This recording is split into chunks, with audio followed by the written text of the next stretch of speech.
தீபாவளினா பளிச்சுன்னு ஞாபகத்துக்கு வர்றது பட்டு, பட்டாசு, பலகாரம். பலகாரம்னா ஞாபகத்துக்கு வர்றது மந்த்ரா கடலை எண்ணெய். அபார ருசி, ஆரோக்கியமான உடல் நலம். தீபாவளி அன்னைக்கு மட்டும் இல்ல, என்னைக்குமே கிச்சன்ல இருக்க வேண்டியது மந்த்ரா கடலை எண்ணெய் தான்.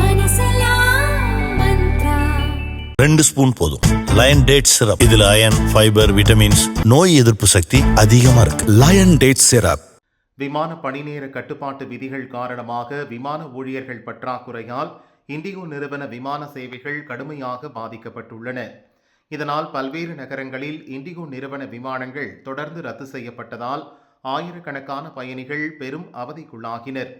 இந்த குளறுபடிக்கான அடிப்படை காரணங்கள் பணியாளர் திட்டமிடல், விமானிகளின் பணி நேரம், ஓய்வு நெறிமுறைகளை அமல்படுத்துவதில் இண்டிகோ நிறுவனத்தின் தயார் நிலை ஆகியவற்றை ஆராய 4 பேர் கொண்ட குழுவை டிஜிசிஏ எனப்படும் விமான போக்குவரத்து இயக்குநரக தலைவர் ஃபயஸ் அகமது கித்வாய் டிசம்பர் 5ஆம் தேதி அமைத்தார்.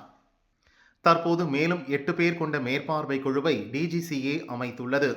இண்டிகோ இயக்கும் மொத்த விமானங்கள், மொத்த விமானிகள், ஒரு பயணத்தில் ஒரு விமானத்தால் எவ்வளவு தொலைவு பயணிக்க முடிகிறது, பணி நேரத்தில் விமான பணிக்குழு எவ்வாறு திறம்பட பயன்படுத்தப்படுகிறது, அந்த குழுவுக்கான பயிற்சி உள்ளிட்டவற்றை இந்த மேற்பார்வை குழு ஆராயும். 8 பேர் குழுவில் துணை தலைமை விமான செயல்பாட்டு ஆய்வாளர், மூத்த விமான செயல்பாட்டு ஆய்வாளர்கள் உள்ளிட்டோர் இடம்பெற்றுள்ளனர். அவர்களில் இருவரும் 2 அரசு அதிகாரிகளும் ஹரியானா மாநிலம் குருகிராமில் உள்ள இண்டிகோ நிறுவனத்தின் தலைமை அலுவலகத்தில் பணியில் ஈடுபடுத்தப்பட உள்ளனர்.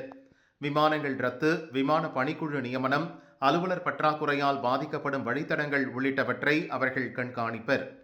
இந்த குழுவினர் நாள்தோறும் தங்கள் அறிக்கையை டிஜிசிஏவிடம் சமர்ப்பிப்பர். மேலும் நாட்டில் உள்ள 11 விமான நிலையங்களில் இண்டிகோவின் செயல்பாடுகளை மதிப்பிட டிஜிசிஏவின் மூத்த அதிகாரிகள் கள ஆய்வு மேற்கொள்ள உள்ளனர்.